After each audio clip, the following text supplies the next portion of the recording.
Bonjour à tous, nous sommes Jean-Gabriel et Pauline Piguet, nous sommes mariés depuis 6 ans maintenant, nous avons 2 enfants et Bertrand et Françoise nous ont demandé de témoigner sur les quelques moyens concrets de faire grandir l'amour dans notre couple et notre famille. Alors le premier moyen qu'on voulait partager avec vous, c'est la prière en couple du week-end. Quand on s'est mariés, on a eu un peu de mal à mettre ça en place. Voilà, on avait l'habitude de prier chacun séparément. Et puis c'est vrai qu'au début, on peut être pudique par rapport au fait de prier à voix haute devant son mari ou devant sa femme. On peut se sentir un peu bête ou voilà, avoir des manières différentes de prier, de s'adresser au Seigneur. Et tout ça, ça peut nous bloquer. Et puis nous, il y avait aussi un problème de rythme. On n'arrivait pas à trouver le rythme qui nous convenait. Au début, on essayait de prier ensemble tous les jours, et puis on n'y arrivait pas parce qu'on n'avait pas les mêmes horaires. Et voilà, on laissait passer 2 jours, 3 jours, on se décourageait, on arrêtait. Et il nous a fallu 5 bonnes années pour trouver un rythme qui nous convienne.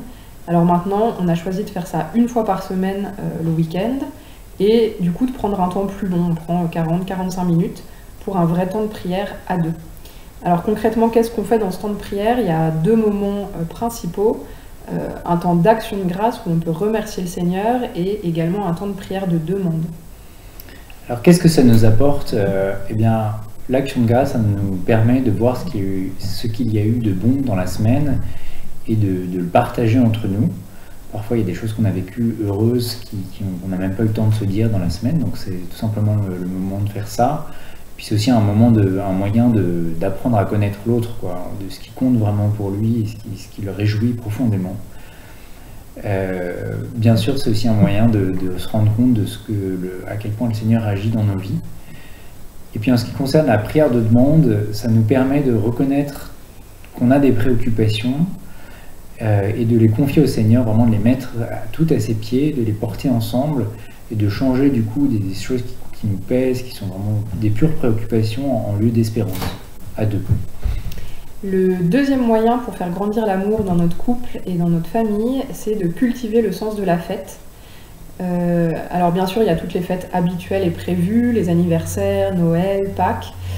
Et déjà, nous, on fait en sorte de vraiment marquer le coup, de faire en sorte que ce soit des vrais moments de fête, des vrais moments de joie pour la famille, pour les parents, pour les enfants, que voilà, chacun ait dans ses journées des choses qui lui plaisent. Et puis, on s'est rendu compte à travers ces moments-là que, voilà, comme ça faisait vraiment grandir notre amour familial, on a eu aussi envie de vivre des moments de fête gratuites, sans raison. Voilà, juste pour cultiver le fait qu'on est bien ensemble, qu'on aime passer du temps ensemble, parents et enfants. Alors voilà, certains soirs, certains week-ends, on se dit « Ah bah tiens, ce soir, on va faire une petite fête en famille, tous les 4. » Alors voilà, on décore la maison, on met des bougies, on met de la musique, on fait un dîner qui plaît aux enfants. Et voilà, et on passe une bonne soirée tous les 4 à rigoler, à danser. Et voilà, ces fêtes gratuites, sans raison, elles nous mettent dans la joie profondément tous les 4. Alors c'est vrai pour la famille restreinte, les parents et les enfants, mais c'est vrai aussi, à mon avis, pour la famille élargie, car personnellement, il y avait certains moments de famille élargie que je trouvais un peu automatiques ou un peu désincarnés. Des réunions familiales tous les ans, au même moment. Le fait de tout simplement d'organiser un bon repas sans que ce soit forcément prévu ou dans le cadre d'une fête bien ancrée, ça nous permet de cultiver des moments de gratuité, de vraie gratuité en dehors des fêtes, je dirais, normales.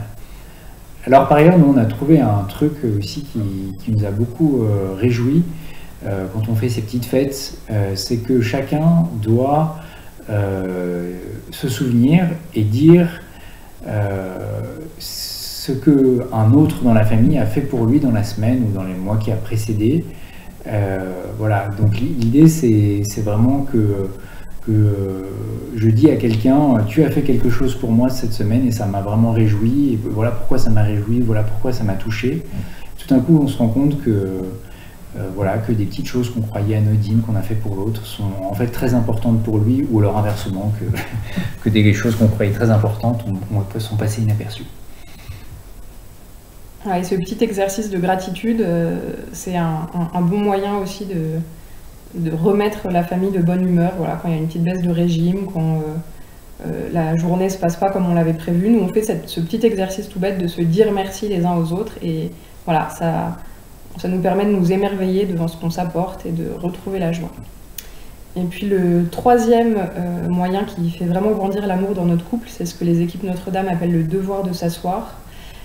Alors concrètement, voilà, c'est un temps de dialogue à deux en couple, un temps qu'on a vraiment fixé à l'avance dans notre agenda et qui revient régulièrement. Pour nous, c'est tous les 3 mois à peu près. Nous, on a choisi un certain nombre de thèmes qu'on souhaite aborder. Donc il y a par exemple le travail, la vie spirituelle, la sexualité, les enfants. Voilà. Et puis sur chacun de ces thèmes, on prépare à l'avance ce qu'on veut dire. Donc ça peut être les choses qui vont bien, les choses qui ont progressé, mais aussi voilà, nos difficultés, les choses sur lesquelles on aimerait avancer ensemble. Et puis ensuite, on prend une soirée tous les deux où on prend le temps de se partager l'un à l'autre voilà, ce qu'on a préparé pour chacun de ces thèmes. Voilà. Et avec une règle d'or qui est qu'on ne s'interrompt pas, on n'interrompt pas l'autre quand il nous parle, et on attend qu'il ait vraiment fini ce qu'il avait à dire pour réagir ou pour commenter, poser des questions. C'est un exercice qui nous apporte énormément, on en ressort toujours vraiment très, très joyeux et très paisible. Et la première chose que ça nous apporte, c'est de prendre un moment personnel pour faire un bilan sur les différents aspects de notre vie personnelle, de notre vie de couple, de notre vie de famille. Et voilà, ça fait du bien de prendre comme ça du recul. Ce que ça nous apporte aussi, c'est de pouvoir parler de choses dont on n'a pas forcément envie de parler d'habitude. Le fait que ce soit institué, ça nous permet de parler en fait plus facilement quand même des sujets délicats, et du coup ça évite qu'il y ait des non-dits durables dans le couple qui ressortent soit sous la forme de disputes ou de phrases boulets qu'on envoie à la tête de l'autre, ou qui moisissent dans notre cœur et qui finissent par nous détruire de l'intérieur. Ce que ça nous apporte, la troisième chose que ça nous apporte, c'est que ça nous permet de prendre des décisions très concrètes, à petits pas, pour progresser dans notre vie de couple et de famille, et de ne pas se laisser tyranniser par les événements et sa succession. Vraiment, on a l'impression un peu de reprendre le contrôle de problèmes qui sont parfois récurrents, et ça nous permet de reprendre le contrôle. Le dernier exemple qui me vient en tête, c'est celui du confinement où là, on a tous subi cette annonce, on a pris comme une nouvelle un peu peut-être tragique. Et à ce moment-là, nous, on a fait un DSA, et ça nous a permis de dire très concrètement ce dont on avait besoin l'un et l'autre. Et puis, je crois que tout simplement cette réorganisation des horaires, du mode de fonctionnement, qui va faire les courses, on l'aurait peut-être pas fait si on n'avait pas fait l'effort de faire un DSA, et ça nous a permis de passer un confinement certes fatigant, mais en tout cas ça nous a pas désunis. Voilà les quelques petits moyens concrets qu'on pouvait vous partager et qui pour nous sont voilà, vraiment source de grâce. Et puis pour finir, voilà, demandons au Seigneur de nous rendre créatifs et de nous donner toujours des nouvelles idées, des nouveaux moyens pour faire grandir l'amour dans nos couples et dans nos familles.